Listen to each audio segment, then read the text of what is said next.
Ease of collaboration between organizational units allow us not only to work faster, but also enables information and knowledge to spread through the ranks quicker. So, when we ask the question, how does information spread in our organization, we are really asking ourselves if we allow people to gain influence by safeguarding their information, or whether we are transparent. Because transparency not only makes information spread faster, it also builds trust. For most modern companies, knowledge and information is power, something we can use to our advantage against our competitors. However, internally, inside our own borders, we should never play power games with our information. We should allow for it to flow as freely as possible, because good information has, among other properties, 3 distinct characteristics. Good information is timely. It arrives when I need it, because then it's easier for me to put it into context and remember it. It is easy to understand. I can absorb it quickly and make use of it. It fulfills the receiver's needs. The information covers the topic well enough that my need for information is satisfied. What better way to receive information than through collaboration? The information arrives exactly when I need it. If I don't understand it the first time you explain it to me, you can try to explain it in another way. I can ask questions to cover the gaps of information that I feel I need in order to be satisfied. Now this, collaboration, is a very active way of spreading information, and it is this behavior that we're looking for.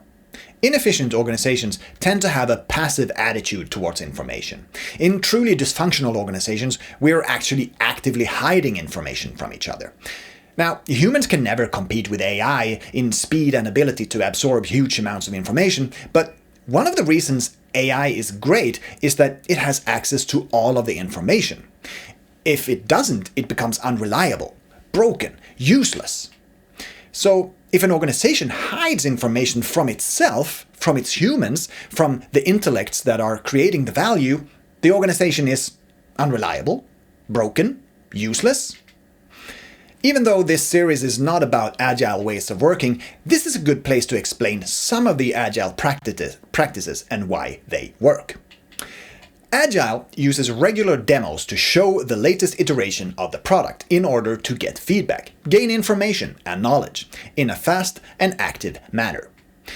Agile uses public burndowns to show the status of the ongoing work, because that makes the status information travel faster. Plus, transparency increases the trust within the organization.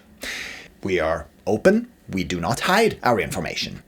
We actively and openly share our knowledge and best practices through wikis, so anyone who actively seeks it can find it. We are being active in our information sharing and our information seeking. In organizations that have become slow and sluggish, it is not uncommon for management to be less than active in their information seeking. In fact, they quite often sit in committees awaiting status reports. Management has stopped being an active and participating part in where the value is created. They are no longer there to get first-hand information with their own eyes and ears, but instead rely on yearly employee surveys in order to get a feeling for what's going on. This is a slow cycle that is not relying on first-hand information, but on information from those who bothered to fill out the form. On the farthest left of the scale, we hit the organizational wall. Information is pretty much actively hidden, and you had to jump through numerous bureaucratic hoops in order to maybe get your hands on it sometime in the next fiscal year. With that said, there are actually 2 reasons why information is hidden. The first one is, as mentioned, that knowledge is power. As long as I have the information and you don't, I have the upper hand. The second reason is that I hide information from you because I am worried about how you are going to react to it. If I know that there's a problem in one of my areas of responsibility and I am transparent about it, will it help me or will I get reprimanded?